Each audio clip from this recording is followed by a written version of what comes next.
You are the chosen generation, a royal priesthood. Shalom, सबको जय मसीह की।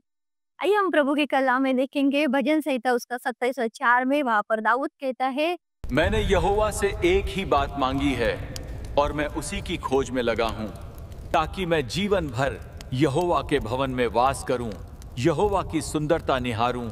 कि मैंने परमेश्वर से एक वरदान मांगा है और वो वरदान ये कि मैं अपनी उम्र भर परमेश्वर की मनोहरता को देखता रहूंगा। देखो मेरे प्रियो, दाऊद एक चरवाहा था, अपने पिता की वो भेड़ चराता था। और वो दाऊद जब चरवाहा था तो खुदा ने उसको एक राजा के रूप में अभिषेक किया है। और वो दाऊद जब राजा बना तो कहता है कि मैंने परमेश्वर से एक वरदान मांगा है। राजा होकर भी उसको वरदान चाहिए था। कि क्या वरदान था? कि मैं परमेश्वर की मनोहरता उसके भवन में देखूंगा। तो परमेश्वर के भवन में हमें मनोहरता कैसे मिलती है? अगर हम देखेंगे कि जब हम चर्च जाते हैं, परमेश्वर के भवन में जाते हैं, तो वहां पर हमें अद्भुत शांति मिलती है। जब हम खुदा का कलाम सुनते हैं तो कलाम के द्वारा हमारे जीवन में जो भी गलतियां है, जो भी बुराई है, वचन के द्वारा हमें समझते हैं और हम बुराइयों से और गलतियों से दूर हो जाते हैं, हम तौबा करते। जब हम चर्च में जाते तो हम एक दूसरों की गवाही सुनकर हमें ऐसे लगता है कि अगर प्रभु ने उसके जीवन में कार्य किया है तो प्रभु मेरे भी जीवन में कार्य करा। मतलब हमें बहुत सारी शांति मिलती है। जब हम खुदा के भवन में जाते हैं तो हमें एक दूसरों के साथ जब हम अपनी बातें साझा करते हैं तो हमें खुशियां मिलती है। और फिर उस खुशी को लेकर जब हम घर आते हैं, परमेश्वर से हमारा बहुत गहरा नाता होता है। परमेश्वर के भवन में क्या है? तो परमेश्वर के भवन में आनंद की भरपूरी है। परमेश्वर के भवन में हम जब भी चाहे जा सकते हैं, हम जब भी चाहे प्रार्थना कर सकते हैं, हम जब भी चाहे बाइबल पढ़ सकते हैं। और जब हम बाइबल पढ़ सकते हैं तो परमेश्वर के वचन के द्वारा हमारा आत्मा परमेश्वर में नया होता जाता है। और फिर हम दुनिया में ना भटकते, ना किसी दुनिया की बातों में या किसी चुगली निंदा में हम जाकर उन लोगों की टोली में नहीं बैठते। क्यों? क्योंकि खुदा का कलाम कहता है कि धन्य है वे लोग जो परमेश्वर का कलाम पढ़ते। तो हम धन्य हो जाते हैं। खुदा की कलाम है, खुदा का कलाम कहता है कि वह भजन संहिता 36 और 8 में खुदा का कलाम कहता है कि तेरे भवन में समृद्धि है और तेरे भवन में वो खुशियों का पानी है, जो पानी तो हमें पिलाता है। जब हम परमेश्वर के भवन में जाते हैं तो हमें छंगाई मिलती है, रिहाई मिलती है और हमारी भलाई होती है। हमारे जो भी मन में सवाल है, सभी सवालों को उत्तर परमेश्वर के भवन में मिलता है। जब दाऊद राजा होकर भी उसको परमेश्वर के भवन की आस है, तो हम तो सिर्फ सादे इंसान है, हमको तो कितनी परमेश्वर के भवन की आस होनी चाहिए। जब हम परमेश्वर के भवन में जाते तो परमेश्वर की मनोहरता हमें वहां पर देखने को मिलते। परमेश्वर की मनोहरता हमें खुदा के कलाम में देखने को मिलते। श्रेष्ठ गीत में अगर हम परमेश्वर की मनोहरता देखेंगे तो वहां पर कहा है कि वो तो शारोन का गुलाब है। परमेश्वर की मनोहरता तुम श्रेष्ठ गीतों में पढ़ो, इतनी खूबसूरती से उसके बारे में लिखा है। वही परमेश्वर कितना खूबसूरत है, वो लाखों में हजारों में खूबसूरत है। वो मेरा प्रिय, मेरा प्रियतम है। उसको कितनी अच्छी-अच्छी बातों से कहा, वो सेबों में, दरख्तों के बीच में वो मेरा प्रियतम है, ऐसा श्रेष्ठ गीत में कहा है। ये परमेश्वर की मनोहरता है, जो हमें परमेश्वर के कलाम में और भवन में देखने को मिलती है।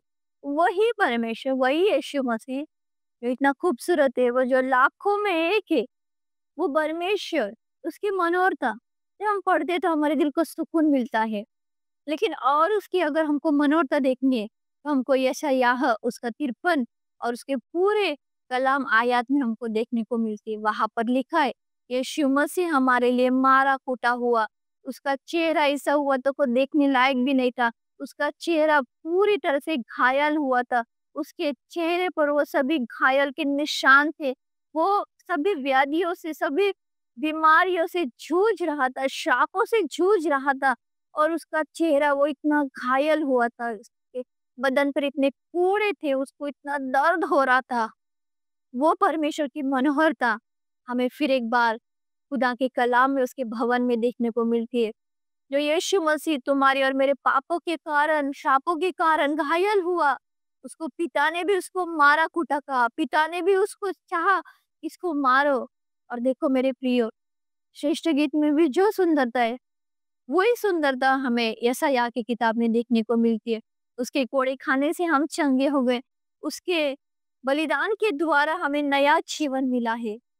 कितनी मनोहरता है। ये मनोहरता सच में हमें बहुत लुभावनी है। अगर ये मनोहरता उसके कोड़े खाने से उसका बदन घायल ना होता, उसका चेहरा, उसकी चेहरे की सभी खूबसूरती चली गई थी, अगर ये सभी चला ना जाता तो आज हम यहाँ पर ना होते। आज हमें ये उम्मीद ना होती कि यीशु मसीह है, उसका हाथ हमारे सर पर है, उसने हमारे हाथों को पकड़ा है, वो हमें चलाता है, वो हमें गिरने नहीं देता, वो हमें संभालता है। क्योंकि वो कहता है कि डर मत, मैं तेरे साथ हूँ, मैं तेरा खुदा हूँ। देखो, कभी आपको अगर अकेलापन महसूस हो तो घुटने पे आओ और हाथ जोड़कर खुदा से कहो कि हे यीशु मसीह, मुझे अकेलापन महसूस होता है, आइए और मेरी सहायता करें। देखो, खुदा का कलाम कहता है कि टूटे मन वालों के समीप खुदा रहता है। वो टूटे मन वालों से खुदा गहरा नाता जोड़ता है।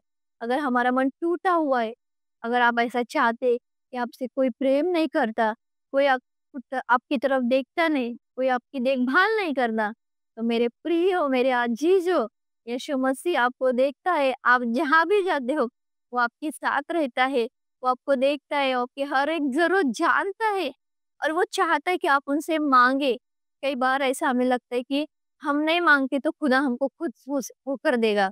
जब मेरे बच्चे छोटे थे, तो मैं चाहती थी कि मेरे बच्चे आकर उनको जो भी चाहिए मुझसे माँगे, और जब मेरे बच्चे माँगते थे, तो मैं बड़ी खुशियों के साथ उनको देती थी, क्योंकि मैं जानती थी उनकी ज़रूरत क्या है। लेकिन जब तक वो नहीं माँगते, तब तक मैं नहीं दे सकती, क्योंकि अगर मैंने उनको माँगने से पहले दिया, तो उनको उनकी कीमत नहीं रहेगी। वैसे अगर यीशु मसीह ने हमारे माँगने से पहले हमें कुछ दिया, तो हमें उनकी कीमत नहीं रहेगी। इसलिए मेरे प्रियो, जो भी चाहे माँगो, माँगो तो दिया जाएगा। और जब हम माँगते तो यीशु मसीह हमें देते हैं, और जब हम यीशु मसीह के साथ हम एक हो जाते, तो खुदा का कलाम कहता है, और यूहन्ना 15:5 में लिखा है कि जब तुम और मैं और पिता हम एक हो जाओगे, तो तुम बहुतायत का फल लाओगे। जब हम यीशु मसीह के साथ जुड़ जाओगे, तो हम बहुतायत का फल लाओगे, और हमारा फल भी, वो जो फल है हमारा, वो बहुत फल आशीषित होगा। वो फल दूसरों के लिए आशीष का कारण होगा। परमेश्वर के भवन में बहुत सारी भलाई है। जब हम परमेश्वर के भवन में जाते हैं, तो वहाँ पर हम परमेश्वर की जो भी अच्छी बातें हम सीखते हैं, हम एक-दूसरे को क्षमा करते हैं। परमेश्वर के भवन में हमें क्षमा करना सिखाया जाता है। परमेश्वर के भवन में हमें सिखाया जाता है कि तुम बुराई से दूर हो जाओ और अच्छाई को अपनाओ। हम परमेश्वर के भवन में हमें पवित्रता सिखाई जाती है। और दाऊद कहता है कि उसके भवन में मैं उसकी मनोहरता देखूँगा। और खुदा का कलाम कहता है, भजन संहिता 84 और उसका 4 में लिखा है कि परमेश्वर के भवन में मैं निरंतर उसकी स्तुति करता रहूँगा, निरंतर उसकी स्तुति करता रहूँगा। निरंतर का मतलब कि मैं एक समय-समय में उसकी स्तुति करता रहूँगा। क्यों स्तुति करता रहूँगा? जब हम स्तुति करते हैं, तो हमारे जीवन की सभी बातें, सभी बुराइयाँ, सभी प्रश्न छूट जाते हैं, और जब हम स्तुति कर दें, आराधना कर दें, तो प्रभु हमारे जीवन में खुशियाँ लेके आता है, बहाली लेके आता है। हमारा जीवन जैसे हमारे लिए आशीष का कारण है, दूसरों के लिए भी आशीष का कारण होता है। अगर हम दूसरों के लिए भी और खुद के लिए भी आशीष का कारण बनना चाहते, तो मेरे प्रियो, आओ चलो परमेश्वर के भवन में चलो। शायद आप बहुत दिन हुए होंगे, आप परमेश्वर के भवन में नहीं गए होंगे, तो तौबा करो और परमेश्वर के भवन में आओ। जब परमेश्वर के भवन में आप आओगे, तो एक अद्भुत असीम शांति आपके हृदय में कार्य करेगी। आपके सभी दुखों का परमेश्वर आपके दुखों से आपको मिटाएगा, सभी दुःख, और आपको हर दिन नई आशा, नई शांति से भर देगा। और हमारे जीवन में परमेश्वर क्या चाहता है कि हम अपना सब कुछ यीशु मसीह को दे दें।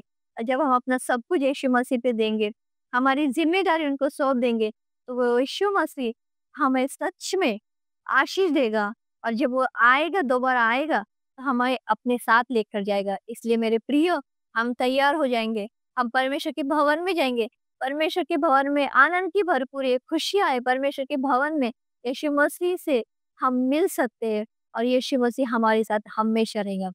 तो आओ, हम तौबा करेंगे और परमेश्वर के भवन में जाएँगे, कलाम पढ़ेंगे, प्रार्थना करेंगे, और अपने घुटनों पर आकर हम माफ़ी माँगेंगे।